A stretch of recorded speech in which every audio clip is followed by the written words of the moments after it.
Hey peeps, my name's Amy Beth and this is another episode of ABC on Women's Health. I really need a more unique greeting. Maybe you guys could comment below some ideas for a really unique way to greet everyone.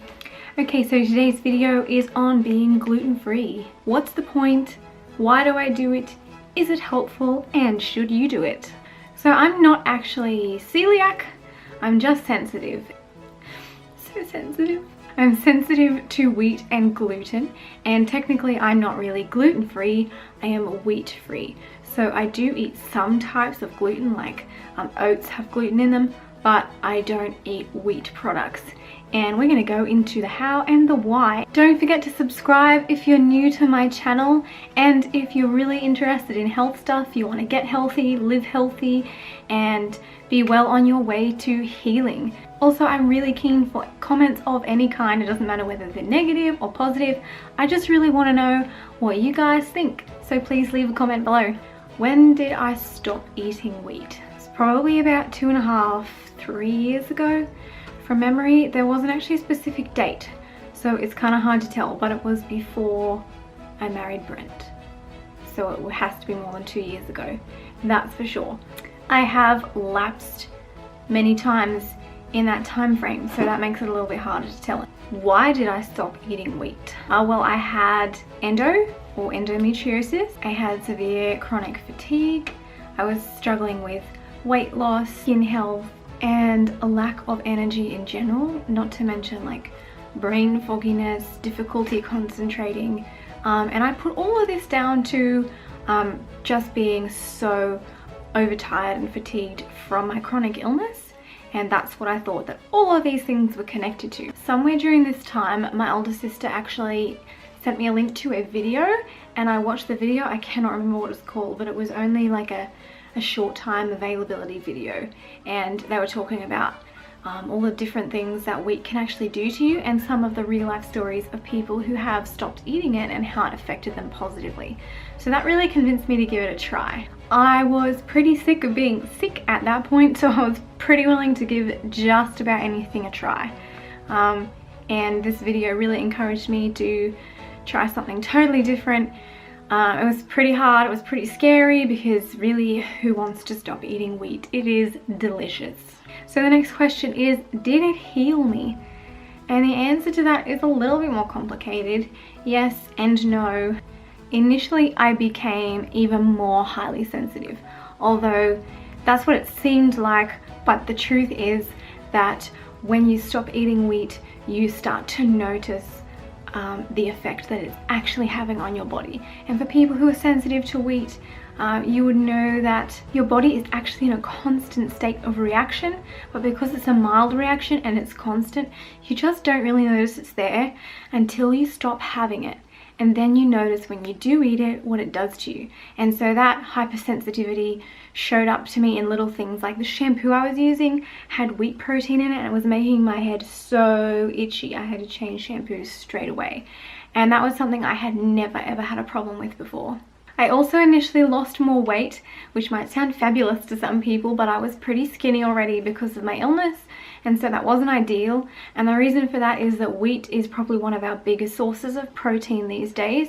So I did stop eating that, and I had to try and figure out how to replace it quickly. As far as the positive aspects of going off wheat, I discovered increased energy levels and concentration abilities, and did start to notice a mild change in my skin health and also in my period pain. So no, it did not heal my condition, and it did not completely turn my condition around, but I did lapse a lot in that time as well. That probably made it harder to notice, but it definitely helped me begin my journey towards complete physical healing. So recently I've been really strict with my diet and not eating wheat, and in that time I've noticed distinct changes in my skin health. Now, if you watched the video that I posted earlier this week, you would know that I actually have quite severe acne and scarring. You can't see it today because I'm wearing makeup, but I have noticed since being really strict with it that on those times where I do eat something with wheat in it, it completely changes my skin. And I have decided that I'm 23, I've had enough of my acne, I am just not going to eat wheat anymore. I'm just going to be really strict and I'm going to cut it out and I'm going to stop having it. Is it hard? Yes. I work at a donut shop. So I make coffee and I make donuts and I make toasted sandwiches and hot dogs, and all of these things are just, well, except for the coffee, they're all packed with wheat and they smell amazing and they look amazing and I know what they taste like, but I can't eat them. So that can be really, really hard. And in the past I would have gone, you know what, I'm really good, I'm just gonna have one donut, I'm just gonna spoil myself this week. But I have decided that I can get through it. I can push through it. I can say no because I want my skin to be healthy. I want my body to be healthy. And wheat can do some pretty nasty things to me. Seriously, I can get really bad stomach cramps, indigestion, constipation, not to mention my skin. Do I make exceptions for wheat products? Yes, I do. I try to be very strict about not putting wheat products on my skin, but that can be really hard. We put vitamin E into a lot of skincare products in Australia and hair care products because it is really good for us, and one of the cheapest, most reliable sources of vitamin E is from wheat. So you'll often see like tocopherol in an ingredients list and that's vitamin E, or you'll see just vitamin E and it doesn't tell you where it's from. It's usually from wheat. Now those things I was really sensitive to when I first cut out wheat, and now I don't notice them quite as much. So I try not to worry too much about like vitamin E from wheat or glucose from wheat, or you know, all of these different like little derivatives of wheat.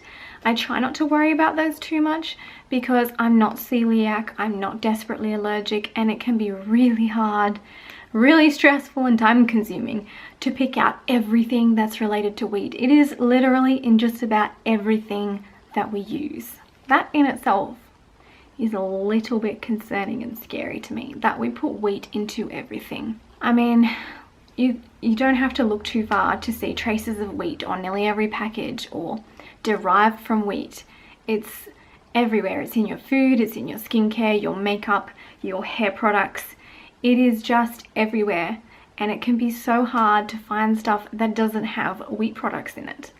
So as far as eating, I have a few friends who've commented before, oh, gluten-free, that means flavor-free. And so I just want to address that quickly. No, it does not mean flavor-free. It does mean sometimes having to say no to something that is full of flavor, but that doesn't mean that the food that you replace it with has to be flavorless.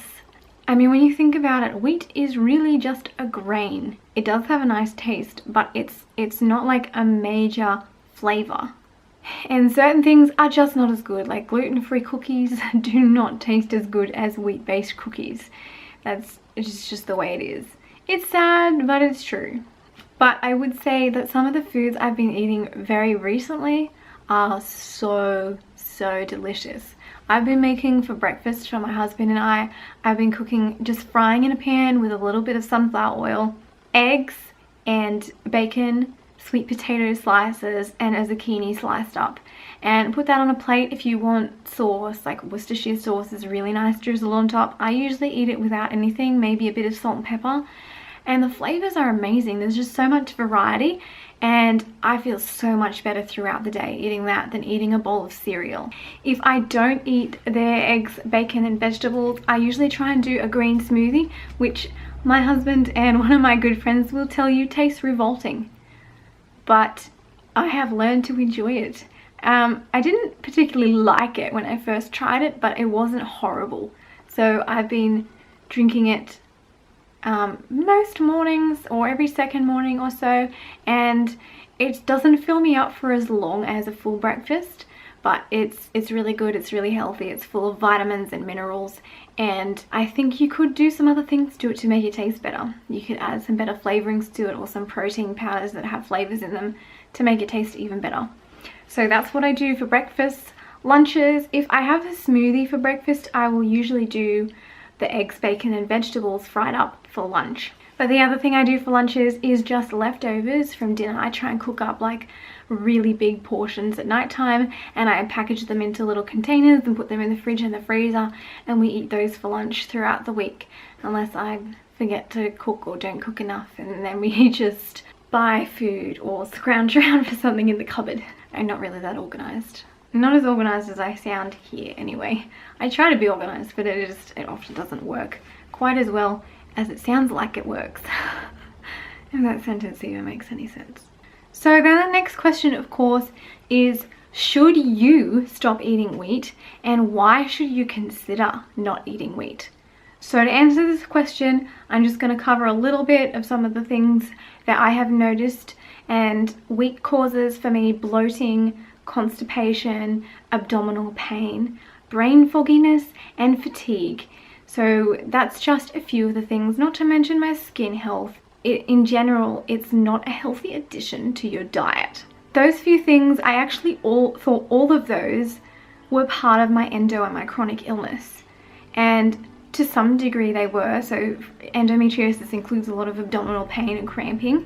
But something I noticed is that going off wheat reduced all of that. So in reality, the wheat was actually contributing to my illness and making it worse than it really was. So if you have some sort of chronic illness or chronic fatigue or anxiety or depression, or you have indigestion issues or irritable bowel syndrome, it is worth having a look into this and finding out what wheat could be doing to you and what you could do to fix it.